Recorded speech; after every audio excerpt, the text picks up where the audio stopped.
नमस्कार, आप सभी का स्वागत है।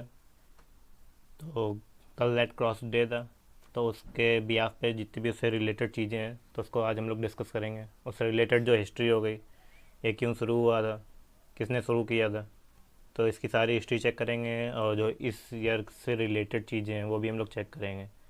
वर्ल्ड रेड क्रॉस डे, तो अभी हाल ही में कोरोना चल रहा है और ये हेल्थ रिलेटेड डे है, तो इससे क्वेश्चन बन सकते हैं आप लोगों के। तो चलते हैं सीधे हम लोग डिस्कस करते हैं। कल था 8 मई। तो 8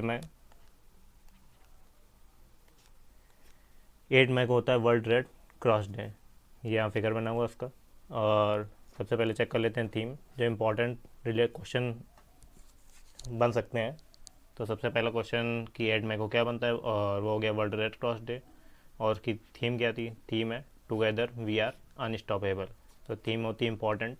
किसी भी डे की जो इम्पोर्टेंट डे होते हैं, इंटरनेशनल डे, उसकी थीम इम्पॉर्टेंट होती है। तो इसकी थीम भी आप लोग लर्न कर लीजिएगा, टुगेदर वी आर अनस्टॉपेबल। तो चलते हैं, देखते हैं 8 मई को ये कब स्टार्ट हुआ, क्यों स्टार्ट हुआ, कैसे स्टार्ट हुआ, देखते हैं। वर्ल्ड रेड क्रॉस डे, इसको रेड क्रीसेंट डे भी जानते हैं। एक तो हो गया वर्ल्ड रेड क्रॉस डे और दूसरा वर्ल्ड रेड क्रीसेंट डे, दो नाम से जाना जाता है। मई 8 को एवरी ईयर मनाया जाता है। और जो ये डेट है 8 मई, ये हेनरी ड्यूनेंट का बर्थ एनिवर्सरी है।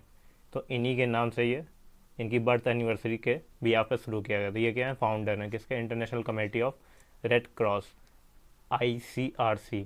ये इसके founder. He is also recipient of Nobel peace prize. तो इनको नोबेल पीस प्राइज़ भी मिल चुका है। और इनका जो जन्म है 8 मई, ये इंपॉर्टेंट नहीं है बस, लेकिन ये डेट है जो इनकी डेट ऑफ बर्थ है, उसी के बिहाफ पे हम लोग वर्ल्ड रेड क्रॉस डे मनाते हैं। इसका एनुअल सेलिब्रेशन इनके प्रिंसिपल के बिहाफ पे होता है। तो इन्होंने जो काम किया था कि ऑल ओवर द वर्ल्ड, मतलब कोई कंट्री बाउंडेशन ना हो कि किसी पर्टिकुलर कंट्री पे हो। तो इन्होंने कहा था जो ये वर्ल्ड रेड क्रॉस डे का सेलिब्रेशन होगा, ये ऑल ओवर द वर्ल्ड होगा। तो ये किस बिहाफ पे होगा, किस किस टॉपिक पे होगा? फूड शॉर्टेज पे, नेचुरल डिजास्टर पे, वॉर्स पे और एपिडेमिक। हाल ही में एपिडेमिक चल रही है उस, और ये संस्था उससे रिलेटेड होगी, उस पर वर्क कर रही होगी। तो इसके क्वेश्चन बन सकते हैं, इंपॉर्टेंट हो सकता है। तो क्या क्या मेन इंपॉर्टेंट है? 8 मई, 8 मई को क्या? World red cross day.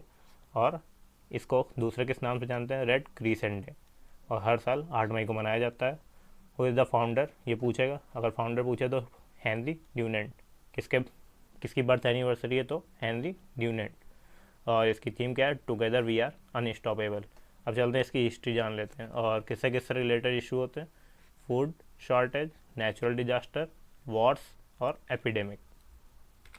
तो चलते हैं इसकी हिस्ट्री पे। Flag of international red cross day, इसका फ्लैग है और फ्लैग पे भी क्या है? Red cross day. रेड किसका साइन होता है? Health related issue, doctor issue. और वर्ल्ड रेड क्रॉस डे, इसकी हिस्ट्री। तो सबसे पहले सेलिब्रेट किया गया था 8 मई 1948। तो हमें इसकी ज़रूरत क्यों पड़ी? तो सबसे पहले एक क्वेश्चन ये बनता है दिमाग में कि 1946 में वर्ल्ड वॉर सेकेंड हुआ था। तो उसके बाद बहुत अफरा तफरी मची थी। तो लोगों ने कहा कि मतलब ऐसे इश्यूज़ को, जब जैसे कोई वार हो गया उसके बाद जो डेड बॉडीज़ होती हैं, बीमारीज होती हैं, जो फूड शॉर्टेज होता है, उससे निपटने के लिए कोई एक इंस्टीट्यूशन बनाई गई। तो इसी के बिहाफ पे इसका गठन किया गया। तो टोक्यो प्रपोजल हुआ था, उसके अकॉर्डिंग इस संस्था को स्थापित किया गया था। और सबसे पहले 1946 में इसका जो ऑर्डर था वो पास किया गया था, फिर इसको 2 साल बाद अडॉप्ट किया गया था। किसके through? World red cross day का प्रपोजल सेलिब्रेट किया गया था 8 मई 1948 first time. The birth anniversary of Henry Dunant, जो किसकी थी बर्थ एनिवर्सरी? हेनरी ड्यूनेंट की, बता चुके हैं। द फाउंडर ऑफ, जो फाउंडर है किसके? रेड क्रॉस के। 1984, तो पहले क्या बोलते थे? The red cross. तो 1984 में इसको ऑफिशियल नेम क्या दिया गया था?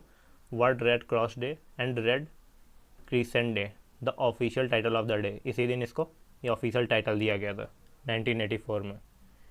तो became the world red cross day and red crescent over the, ये पूरी दुनिया में मनाया जाता है एक साथ। फिर चलते हैं कि इसके प्रिंसिपल क्या हैं, मतलब किस किस बिहाफ पे। तो सबसे पहला प्रिंसिपल, ये भी मैंने डाल दिया कि प्रिंसिपल ह्यूमैनिटी। तो ह्यूमैनिटी में क्या है? We are human wherever it exist, मतलब जहाँ भी ह्यूमन रहते हैं ये वहाँ पे अपनी हेल्प पहुँचाएगा या काम करेगा वहाँ पे। किस बिहाफ पे? फ्रेंडशिप पे, कोऑपरेशन, फ्रेंडशिप, कोऑपरेशन, अंडरस्टैंडिंग। फिर आता है इम्पार्शियलिटी। इम्पार्शियलिटी मतलब लोगों के बीच में जो असमानता है उसको दूर करने के लिए। Race, religion, belief, class, politician, opinion, इन सब के बिहाफ पे जो भी लोगों की नीड होती है उसको सिमिलरिटी लाने के लिए ये काम करेगा। फिर आता है न्यूट्रलिटी, मतलब समानता आ जाए सब में। डिस्क्रिमिनेट, डज नॉट डिस्क्रिमिनेट, मतलब जहाँ भी असमानता है उसको दूर करने पे इंस्टीट्यूट काम करेगा। इंडिपेंडेंस, किस टाइप की independence? Government and subject to law their respective countries, जो उनके लॉज हैं, मतलब जैसे सऊदी अरेबिया में कुछ हार्ड रूल्स है, अब उनको धीरे धीरे चेंज किया जा रहा है, तो इस टाइप की धीरे धीरे इंडिपेंडेंसी लोगों को दिलवाएगा, ये उस पर वर्क करेगा। फिर आते हैं वॉलंटरी सर्विस। वॉलंटरी सर्विस में क्या है? ये हेल्प करेगा, प्रोवाइडिंग रिलीफ। वॉलंटरी मतलब जाके जैसे किसी को सहायता करना, तो उस तरह से प्रोवाइडिंग रिलीफ, कोई भी कंट्री हो तो उसको ये हेल्प करेगा। Not in gendered for gain, अपने कोई प्रॉफिट के लिए नहीं बल्कि लोगों के रिलीफ के लिए। फिर आता है unity, red cross day and red crescent in one country. इसका एग्जिस्ट केवल एक कंट्री में नहीं रहेगा बल्कि सब जगह रहेगा। Organisation in open to all, लिखा ओपन टू ऑल, जो ऑर्गेनाइजेशन खोली गई ये सभी के लिए। कैरी टू ह्यूमैनिटेरियन वर्क, मतलब मानव जाति के लिए जो अच्छे कार्य हैं उनके लिए एक काम को आगे बढ़ाएगा, किसके थ्रू? यूनिटी के थ्रू। फिर आता है universality, red cross day, equal liabilities, equal status, अमीर और गरीब का भेदभाव एक तरह से उसको भी पाटने का काम करेगा यूनिवर्सलिटी। इक्वल स्टेटस और equal liabilities and duties in help each other world wide, तो जो भी होगा ये वर्ल्ड वाइड लेवल पे करेगा। तो हमें क्या याद रखना है मेन, ये किसके बर्थ एनिवर्सरी है और जो इसका थीम है वो क्या है, और फर्स्ट टाइम कब बनाया गया था? 1948। वर्ल्ड वार सेकेंड के ड्यूरेशन में स्टार्ट किया गया था, इसीलिए इसको बनाया गया। तो ये टॉपिक यहीं पे समाप्त होता है, मिलते हैं आप लोग से अगले टॉपिक पे। Thanks for everyone watching, please subscribe.